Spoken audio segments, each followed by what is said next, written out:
And the pedals, they come together in a bunch of different ways. Sometimes I'll have a thought like, I would like to do something like this, and I'll just take out a breadboard and I'll start from there. Or if something has already existed before, like, whatever, if I want something that's sort of similar to like a tone bender or something, I'll start there and I'll start picking away at it until it's something completely different. A lot of our fuzz pedals are based on old designs, but I try to make them as different as possible. But something like the Rainbow Machine, that was me just trying to figure out that particular processor. Just how does this thing work? Oh, that's kind of cool. What if I did this? What if I did this? And then it kind of snowballs into this thing, and then you start to figure out all these tricks it can do. A pedal like the Bit Commander and the Organizer, those were designed like on the way to each other.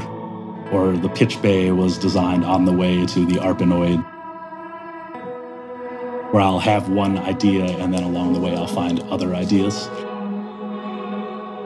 Those are the pedals I always tend to like more, like the weird happy accidents. I always like the happy accident pedals.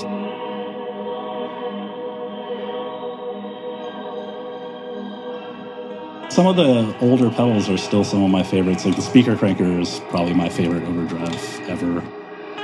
Lots of people think it's a booster because it has one knob that just says more, but I've tried to take that thing off my pedal board. It was on my pedal board for 2 years before it ever became a product.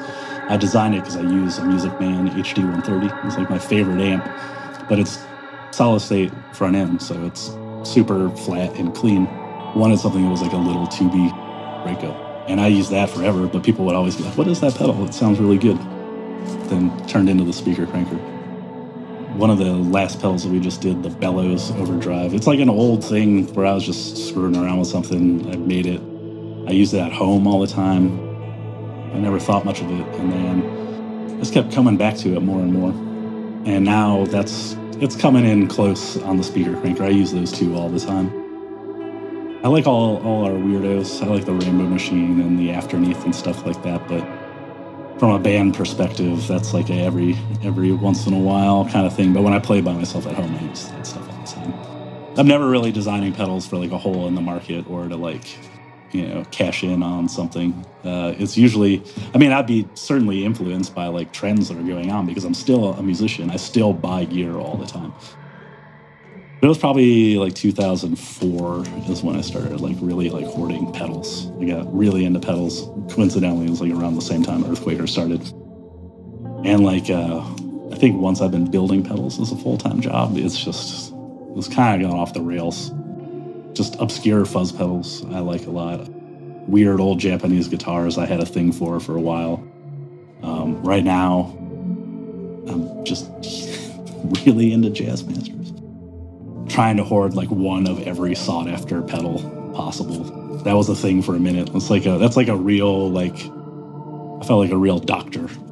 It's like, I'm gonna get one of everything that everyone wants. And then I did, and I see why. It's nice to like have that stuff for reference so you can see what it is. Like, why do people like old Univibes? It's like, oh, that's why they like old Univibes. Like, no one can kind of recreate that sound, just like all the drifting of the parts and things like that. They're noisy in all the right ways. But I like a little bit of noise, a little bit of hiss.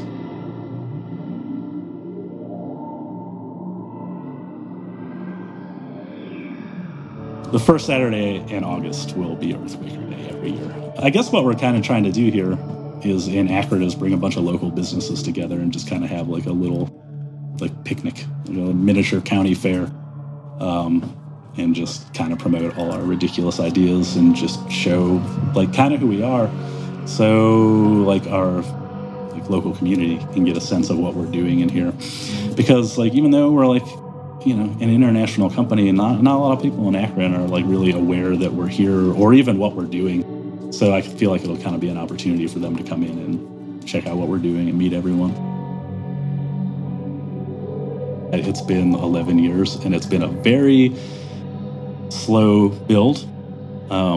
There's been times where it's, been like, more and more people are interested or we're getting more and more press. But from the inside, it's been gradual. It doesn't feel like any one particular thing like put us over the edge or something like that.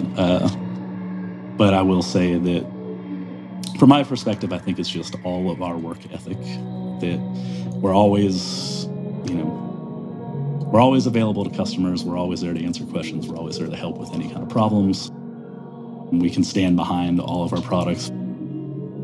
They have a lifetime warranty. We'll fix anything that ever breaks. And just that everyone who works here really cares about the stuff that they do. We're not in it to make money. It's just a thing that we all happen to be doing and really enjoy.